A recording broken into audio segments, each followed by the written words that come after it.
பாடி modification யாரும் செய்து கொள்ளாதீர்கள், நான் செய்தது தவறு என நாக்கு பிளவு விவகாரத்தில் சிறையில் அடைக்கப்பட்டு தற்போது ஜாமீனில் வெளிவந்த இளைஞரின் வீடியோ வெளியாகியுள்ளது. திருச்சியை சேர்ந்த ஹரிஹரன் ஏலியன் டாட்டோ என்ற பெயரில் டாட்டோ கடை நடத்தி வருகிறார். இவர் தன்னுடைய நாக்கின் நுனியை பிளவுபடுத்தி அதில் டாட்டோ வரைந்துள்ளார்.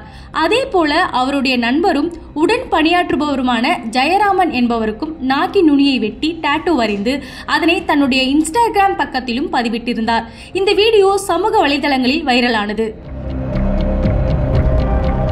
எந்தவித அனுமதியும் பெறாமல் இது போன்று உயிருக்கு ஆபத்தை விளைவிக்கும் செயலை செய்ததன் காரணமாக ஹரிஹரனை திருச்சி கோட்டை போலீசார் கைது செய்தனர்.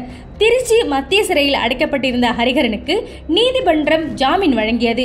இதையடுத்து சிறையிலிருந்து நிபந்தனை ஜாமீன் மூலம் விடுவிக்கப்பட்டார். சிறையிலிருந்து வெளியே வந்த ஹரிஹரன் வீடியோ பதிவு ஒன்றை தற்போது வெளியிட்டுள்ளார். அதில் பாடி மாடிஃபிகேஷன் செய்வது தவறு என்பது புரிந்து கொண்டேன், எனவே இனிமேல் யாரும் பாடி மாடிஃபிகேஷன் செய்து கொள்ள வேண்டாம் எனவும் வீடியோவில் கூறியுள்ளார். நான் டாட்டோ அண்ட் பாடி மாடிஃபிகேஷன் பண்ணேன். பாடி மாடிஃபிகேஷன் பண்ணதெல்லாம் தப்பாயிடுச்சு. இதுக்கு நான் முறையான சான்றிதழ் நான் பெறலை. என்னோட ப்ராக்டிஸ்னால இதை பண்ணிட்டேன். ஸோ இது சட்டப்பூர்வமாக தப்பு அப்படின்னு சொல்லியிருந்தாங்க. எனக்கு கவுன்சிலிங் கொடுத்தாங்க.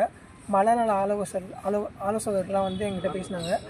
இது நீ இதை பண்ணுறதுக்கு முறையான சான்றிதழ் பெறணும், இல்லைனா இது மாதிரி பண்ணக்கூடாது அப்படின்னு சொல்லியிருந்தாங்க.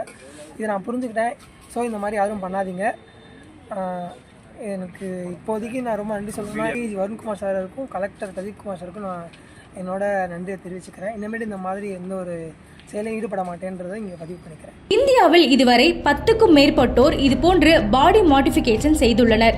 இதுபோன்று உடல் அமைப்புகளை மாற்றிக்கொள்ளும் நபர்கள் தங்கள் சமூக வலைதளங்களில் பதிவிடுகின்றனர். இதன் பின் விளைவுகள் தெரியாமல் பலரும் இதுபோன்ற விவகாரங்களில் சிக்கிக்கொள்கின்றனர். எனவே உயிருக்கு ஆபத்தை விளைவிக்கும் இதுபோன்ற சிகிச்சைகளை முறையின்றி செய்வது சட்டப்படி குற்றம் என தெரிவிக்கப்பட்டுள்ளது.